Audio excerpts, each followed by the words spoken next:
നമസ്കാരം. ജീവിതത്തിൽ ഒഴിച്ചുകൂടുവാൻ സാധിക്കാത്ത വസ്തുക്കൾ ഉണ്ടാകുന്നതാണ്. അത്തരത്തിൽ ചില വസ്തുക്കളാണ് ജലം, വസ്ത്രം, വായു, വീട് എന്നിവ. നാം നമ്മുടെ ശരീരം മറയ്ക്കുവാൻ എപ്പോഴും വസ്ത്രം ഉപയോഗിക്കുന്നതാകുന്നു. വസ്ത്രവുമായി ബന്ധപ്പെട്ട് ഗരുഡപുരാണത്തിൽ ചില കാര്യങ്ങൾ പരാമർശിക്കുന്നതുമാണ്. അതിൽ പ്രധാനമാണ് കീറിയ വസ്ത്രങ്ങൾ ഒരു വ്യക്തി ധരിക്കുന്നതിലൂടെ ദാരിദ്ര്യം വിളിച്ചു വരുത്തുന്നു എന്നാണ് അർത്ഥമാക്കുന്നത്. ഇതിനാൽ തന്നെ ഈ തെറ്റ് ആരും ചെയ്യുവാൻ പാടില്ല എന്നും പരാമർശിക്കുന്നതാകുന്നു. അതേപോലെ മുഷിഞ്ഞ വസ്ത്രം ധരിച്ചാൽ ആരോഗ്യ പ്രശ്നങ്ങൾ വിട്ടുപോകില്ല എന്നും എപ്പോഴും രോഗങ്ങളാൽ ആ വ്യക്തി വലയും എന്നും പരാമർശമുണ്ട്. അതേപോലെ തന്നെ ഈറൻ വസ്ത്രം അധിക നേരം ധരിച്ചു നിന്നാൽ ഉടനെ പുല കുളിക്കേണ്ടി വരും എന്നാണ് പറയുക. ഇതിനാൽ ഈ കാര്യങ്ങൾ നാം അറിഞ്ഞിരിക്കേണ്ടത് അനിവാര്യമാകുന്നു. കൂടാതെ തുണി അലക്കി തോരയിടുമ്പോൾ ചില കാര്യങ്ങൾ ഓരോ വ്യക്തികളും ശ്രദ്ധിക്കേണ്ടതും അനിവാര്യമാകുന്നു. ചില ദിശകളിൽ അഴ വരികയാണ് എങ്കിൽ അത് ഭാഗ്യം ഇരട്ടിക്കുന്നതാകുന്നു. എന്നാൽ ചില കാര്യങ്ങൾ ശ്രദ്ധിച്ചില്ല എങ്കിൽ നേരെ തിരിച്ചാണ് ഫലം വന്നു ചേരുക. അപകടങ്ങൾ വർദ്ധിക്കും അഥവാ ദോഷകരമായ ഫലങ്ങൾ ആ വീടുകളിലേക്ക് വന്നു ചേരും. ഇതേക്കുറിച്ചാണ് ഈ വീഡിയോയിലൂടെ പരാമർശിക്കാനായി പോകുന്നത്. നിങ്ങളുടെ വീടിന്റെ അഴ ഈ ഭാഗങ്ങളിലാണോ അഥവാ ശുഭകരമായ സ്ഥാനങ്ങളിലാണോ എന്ന് മനസ്സിലാക്കുക. ചില സ്ഥലങ്ങളിൽ ഒരിക്കലും അഴ വരാൻ പാടുള്ളതല്ല. അത് അതീവ ദോഷകരമാണ് എന്ന് പറയാം. അതേക്കുറിച്ചാണ് ആദ്യം പരാമർശിക്കാൻ പോകുന്നത്. ഏവരുടെയും വീടുകളിൽ ഉണ്ടാകുന്ന ഒരു സസ്യം തന്നെയാണ് തുളസി. നിങ്ങളുടെ വീടുകളിൽ ഉണ്ട് എങ്കിൽ ഈ കാര്യം ഓർക്കുക. തുളസിത്തറയ്ക്ക് അടുത്തായി അല്ലെങ്കിൽ തൊട്ടടുത്തായി ഒരിക്കലും അഴ വരാൻ പാടുള്ളതല്ല. ഇത് ദോഷകരമായ ഒരു കാര്യമാകുന്നു. തുളസിത്തറയിലെ തുളസി നാം ദേവിയായി കണക്കാക്കുന്ന ഒരു സസ്യമാകുന്നു. അതിനാൽ ദേവിക്ക് അടുത്തായി അഴ വരുന്നത് ദോഷകരമാണ്. ഭാഗ്യം, ഐശ്വര്യം, ധനം, ഉയർച്ച എന്നിവ നൽകുന്ന സാക്ഷാൽ മഹാലക്ഷ്മി ദേവി തന്നെയാണ് തുളസി. അതിനാൽ തുളസിയുടെ അടുത്ത് അഴ വരാൻ പാടുള്ളതല്ല. എപ്പോഴും തുളസിത്തറ വൃത്തിയായി തന്നെ സൂക്ഷിക്കേണ്ടത് അനിവാര്യമാകുന്നു.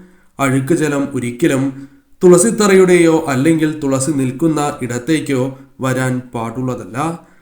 അതേപോലെ തന്നെ ഈറൻ വസ്ത്രവും ഒരിക്കലും തുളസിയുടെ അടുത്ത് വരാൻ പാടില്ല എന്നാണ് പറയുക. അതിനാൽ അഴ പാടില്ല എന്ന കാര്യം നിസ്സംശയം പറയാം. മറ്റൊരിടം പ്രധാന വാതിലിന് നേരെയാകുന്നു. വീട്ടിലേക്ക് ഈശ്വരാധീനം, പ്രധാനമായ ഊർജം, അതായത് പോസിറ്റീവ് ഊർജം കടക്കുന്ന വാതിൽ തന്നെയാണ് പ്രധാന വാതിൽ. അതിനാൽ വലിയ പ്രാധാന്യം തന്നെ നാം പ്രധാന വാതിലിന് നൽകുന്നതുമാകുന്നു.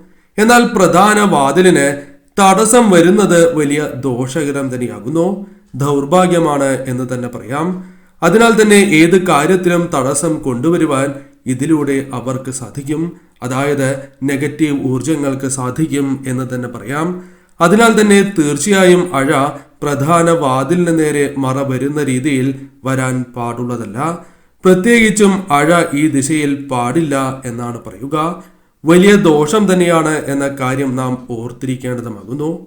കുടുംബത്തിന് വലിയ രീതിയിലുള്ള ആപത്തുകൾ, പല രീതിയിലുള്ള ആപത്തുകൾ വന്നു ചേരുവാൻ ഇതിലൂടെ കാരണം ആവുകയും ചെയ്യും.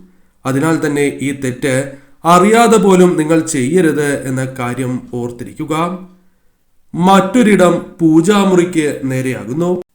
ഒരു വീട്ടിലെ പൂജാമുറിയിൽ വരുന്ന ചെറിയ ദോഷങ്ങൾ പോലും ആ കുടുംബത്തെ പല രീതിയിൽ ബാധിക്കും എന്ന കാര്യം ഓർക്കുക.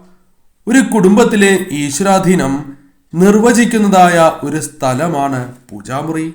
അതിനാൽ തന്നെ പൂജാമുറിക്ക് പ്രത്യേകമായ ശ്രദ്ധ നാം എപ്പോഴും നൽകേണ്ടതും അനിവാര്യം തന്നെയാകുന്നു. അതിനാൽ തന്നെ പൂജാമുറിയുമായി ബന്ധപ്പെട്ട ഈ ഒരു കാര്യം നിങ്ങൾ പ്രത്യേകമായി ശ്രദ്ധിക്കേണ്ടത് അനിവാര്യമാകുന്നു. പല വീടുകളിലും പൂജാമുറിയുടെ നേരെയായി അഴ വരുന്നതാകുന്നു. ഇത് അതീവ ദോഷകരമാണ് എന്ന കാര്യം ഓർക്കണം. അതിനാൽ ഒരിക്കലും പൂജാമുറിയുടെ നേരെയായി അഴ പാടുള്ളതല്ല. പൂജാമുറിയിൽ ഉപയോഗിക്കുന്ന തുണികൾ പൂജാമുറിക്ക് അകത്തോ പുറത്തോ ആയി ഇടരുത് എന്ന കാര്യം ഓർക്കുക. ഇതും വലിയ ദോഷം തന്നെയാകുന്നു. ഈ തെറ്റുകൾ നിങ്ങൾ ഒരിക്കലും ചെയ്യാൻ പാടുള്ളതല്ല. പൂജാമുറിയിലെ തുണികൾ ഈ വീഡിയോയിൽ പറയുന്ന ദിശയിൽ മാത്രം അഥവാ സെപ്പറേറ്റായി ഇട്ട് ഉണക്കേണ്ടത് അനിവാര്യമാകുന്നു. പൂജാമുറി ഏവർക്കും ഉണ്ടാകണം എന്നില്ല. അതിനാൽ ചിത്രങ്ങൾ വയ്ക്കുന്ന സ്ഥലത്തിന് നേരെയായി അഴ പാടില്ല എന്നും പരാമർശിക്കാം. നേരെയായി പാടില്ല എന്ന കാര്യം ഏവരും പ്രത്യേകമായി ശ്രദ്ധിക്കേണ്ടതായ കാര്യമാകുന്നു. അതല്ല എങ്കിൽ അത് വളരെയധികം ദോഷങ്ങൾ വന്ന് ചേരുന്നതിന് അത് കാരണമായി തീരും എന്ന കാര്യം ഓർക്കുക. മധ്യത്തിൽ പാടില്ല എന്ന കാര്യവും ഓർക്കുക. വീടിന്റെ മധ്യഭാഗം വളരെയധികം പ്രാധാന്യം അർഹിക്കുന്ന ഒരു സ്ഥലമാകുന്നു.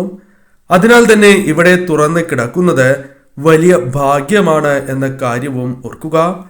അതിനാൽ തന്നെ ഈ ഭാഗത്ത് അഴ വരുന്നുണ്ട് എങ്കിൽ അത് അതീവ ദൗർഭാഗ്യകരമാണ് എന്ന കാര്യം ഓർക്കുക. ദൗർഭാഗ്യം വീടുകളിലേക്ക് കൊണ്ടുവരുവാൻ അത് കാരണമായി തീരും. അതിനാൽ തന്നെ തീർച്ചയായും വീടിന്റെ മധ്യഭാഗം ഒഴിച്ചിട്ടതിന് ശേഷം തീർച്ചയായും അഴ കെട്ടേണ്ടതാകുന്നു. ടെറസിലാണ് എങ്കിൽ പോലും നിങ്ങൾ ഈ കാര്യം പ്രത്യേകം ശ്രദ്ധിക്കണം. വീടിന്റെ മധ്യഭാഗം ഒഴിവാക്കുക തന്നെ വേണം. ഇനി പരാമർശിക്കാനായി പോകുന്നത് ദിശകളെ കുറിച്ചാണ്. ചില ദിശകളിൽ അഴ കെട്ടുന്നതിലൂടെ ഭാഗ്യം വന്നു ചേരുമ്പോൾ ചില ദിശകളിൽ അഴ വന്നാൽ ദൗർഭാഗ്യമാണ് ഫലമായി വന്നു ചേരുക. അതിനാൽ ഓരോ ദിശയെക്കുറിച്ചും മനസ്സിലാക്കേണ്ടത് അനിവാര്യമാണ്. ദോഷകരമായ സ്ഥലത്താണ് എങ്കിൽ ഇപ്പോൾ തന്നെ നിങ്ങൾ അത് അഴിച്ചു മാറ്റുന്നതാണ് ശുഭകരം. ആദ്യത്തെ ദിശ വടക്ക് ദിശ, പോസിറ്റീവ് ഊർജം നിറഞ്ഞു നിൽക്കുന്നതായ ദിശ. ഈശ്വരാധീനമായി നാം പറയപ്പെടുന്ന സ്ഥലം കൂടിയാണ് വടക്ക്. ഭാഗ്യം, ഒരു വ്യക്തിയുടെ ഭാഗ്യം തീരുമാനിക്കുന്ന ഇടം എന്ന പ്രത്യേകതയും വടക്ക് ദിശയ്ക്കുണ്ട്. കുബേര ദിശയാണ് എന്ന പ്രത്യേകതയുമുണ്ട്. ഈ ദിശയിൽ അഴ വരുന്നത് വലിയ ദോഷമാണ്. ഇത്രയും ശുഭകരമായ സ്ഥലത്ത് അഴ വരികയാണ് എങ്കിൽ അത് നിങ്ങൾക്ക് ദോഷമേ നൽകൂ. വീടുകളിലുണ്ട് എങ്കിൽ തീർച്ചയായും നിങ്ങൾ അഴ മാറ്റേണ്ടത് അനിവാര്യമാണ്. മറ്റൊരു ദിശ കിഴക്ക് ദിശയാണ്. കിഴക്ക് ദിശയ്ക്ക് വളരെയധികം പ്രാധാന്യമുണ്ട്. കാരണം സൂര്യോദയം അഥവാ സൂര്യൻ ഉദിക്കുന്ന ദിക്കാണ് കിഴക്ക്. അതിനാൽ തന്നെ സൂര്യദേവന്റെ അനുഗ്രഹം വീടുകളിൽ വരുന്ന ദിശ എന്ന പ്രത്യേകതയും കിഴക്ക് ദിശയ്ക്കുണ്ട്. അതിനാൽ തന്നെ ഈ ഭാഗത്ത് അഴ ഉണ്ട് എങ്കിൽ അത് നിങ്ങൾക്ക് ദോഷമേ നൽകൂ. നിങ്ങളുടെ ഭാഗ്യം അറിയും. കഷ്ടകാലം ഒന്നിനു പുറകെ ഒന്നായി വന്നു ചേരും. അതിനാൽ തീർച്ചയായും കിഴക്ക് ഭാഗത്തെ അഴ ഒഴിവാക്കേണ്ടതാകുന്നു. ഇനി പരാമർശിക്കാനായി പോകുന്നത് തെക്ക് ദിശയുമായി ബന്ധപ്പെട്ടാണ്. തെക്ക് ദിശയിൽ അഴ ഉണ്ട് എങ്കിൽ അത് വലിയ ദോഷമാണ് എന്ന കാര്യം ഓർക്കുക. ഒരിക്കലും പാടില്ല എന്നാണ് പറയുക. കാരണം ആ വീടുകളിൽ പല രീതിയിലുള്ള അപകടങ്ങൾ വന്ന് ചേരുന്നതിന് അത് കാരണമായി തീരും. കൂടാതെ നിങ്ങളുടെ ജീവിതത്തിൽ ആയുസ്സിന് ദോഷം വന്ന് ചേരുന്നതിനും ഇത്തരത്തിൽ ചെയ്യുന്നതിലൂടെ അത് കാരണമായി തീരും. അതിനാൽ ഒരിക്കലും തെക്ക് വശത്തും നിങ്ങൾ അഴ കെട്ടുവാൻ പാടുള്ളതല്ല. അത് നിങ്ങൾ ഏത് തുണിയാണ് എങ്കിലും ഇവിടെ വിരിക്കുവാൻ പാടില്ല എന്ന കാര്യം ഓർക്കുക. അതേപോലെ തന്നെ പടിഞ്ഞാറ് ദിശയുമായി ബന്ധപ്പെട്ടും മനസ്സിലാക്കാം. പടിഞ്ഞാറ് ദിശ പ്രധാനപ്പെട്ട 4 ദിശകളിൽ പറയുന്ന അവസാന ദിശയാകുന്നു. ഭാഗ്യമാണ് ഇവിടെ അഴ വരുന്നത് എന്ന കാര്യം ഓർക്കുക. ഇങ്ങനെ വരികയാണ് എങ്കിൽ അത് നിങ്ങൾക്ക് പോസിറ്റീവ് ഊർജം വന്ന് ചേരുന്നതിന് സഹായകരമായി തീരും. ഉയർച്ച, ഭാഗ്യം വർദ്ധിക്കുക തുടങ്ങിയ കാര്യങ്ങൾ സംഭവിക്കാം. വലിയ നേട്ടങ്ങൾക്ക് പോലും അത് കാരണമായി തീരും എന്ന കാര്യവും ഓർക്കുക. ഇനി മൂലകളിൽ എങ്ങനെയാണ് എന്ന് മനസ്സിലാക്കാം. ഈ ദിശകൾക്കും പ്രാധാന്യം നിങ്ങൾ നൽകണം. ആദ്യത്തെ ദിശ വടക്ക് പടിഞ്ഞാറ് ദിശയാകുന്നു. ഉത്തമമായ ദിശയാണ്. കാരണം ഇവിടെ അഴ വരുന്നതിലൂടെ നിങ്ങളുടെ ജീവിതത്തിൽ അനുകൂലമായ കാര്യങ്ങൾ വളരെ വേഗം നടക്കും എന്ന് തന്നെയാണ് ഫലം. അതിനാൽ തീർച്ചയായും ഈ ഭാഗത്ത് അഴ വരുന്നത് ശുഭകരമാണ് എന്ന് മനസ്സിലാക്കുക. തടസ്സങ്ങൾ ഒഴിവാക്കുവാൻ സാധിക്കും. മറ്റൊരു ദിശ തെക്ക് പടിഞ്ഞാറ് ദിശയാകുന്നു. തെക്ക് പടിഞ്ഞാറ് ദിശയുമായി ബന്ധപ്പെട്ടും ചില കാര്യങ്ങൾ മനസ്സിലാക്കേണ്ടതായിട്ടുണ്ട്. ഇവിടെ അഴ വരികയാണ് എങ്കിൽ അത് ദോഷകരമാണ് എന്ന കാര്യമാണ് ഓർക്കേണ്ടത്. നിങ്ങളുടെ ജീവിതത്തിൽ മനസമാധാനം അത് നഷ്ടപ്പെടുന്നതിന് കാരണമായി തീരും. കന്നിമൂലയാണ്. അതിനാൽ തന്നെ അഴുക്ക് ജലം വീഴുവാൻ പാടില്ല എന്നാണ് പറയുക. ധനനഷ്ടമാണ് ഫലമായി വന്നു ചേരുക. മനസമാധാനം നഷ്ടപ്പെടാം, മനക്ലേശങ്ങൾ വന്നു ചേരാം. അതിനാൽ തീർച്ചയായും തെക്ക് പടിഞ്ഞാറ് ഭാഗം നിങ്ങൾ പൂർണ്ണമായും ഒഴിവാക്കുക. മറ്റൊരു ദിശ തെക്ക് കിഴക്ക് ദിശയാണ്. തെക്ക് കിഴക്ക് ദിശ എന്ന് പറയുന്നത് അഗ്നിമൂലയാണ്.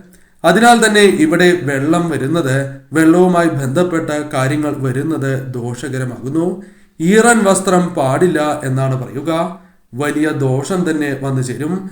അപകടങ്ങൾ പോലും സംഭവിക്കാനും ധനപരമായ നഷ്ടങ്ങളും മറ്റ് രീതിയിലുള്ള പ്രശ്നങ്ങളും വന്നു ചേരുന്നതിനും കാരണമായി തീരും. അതിനാൽ ഒരിക്കലും പാടില്ല എന്ന് നിസ്സംശയം പറയാം.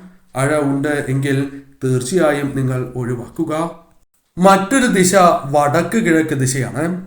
വടക്ക് കിഴക്ക് ദിശയിൽ ഒരിക്കലും പാടില്ല എന്നാണ് പറയുക. അഴ വരുന്നത് വലിയ ദോഷങ്ങൾ തന്നെ നിങ്ങൾക്ക് വന്ന് ചേരുന്നതിന് കാരണമായി തീരും. ഈശ്വരാധീനം നഷ്ടപ്പെടുകയും അഥവാ ഇല്ലാതാകുന്നതിന് അത് കാരണമായി തീരും.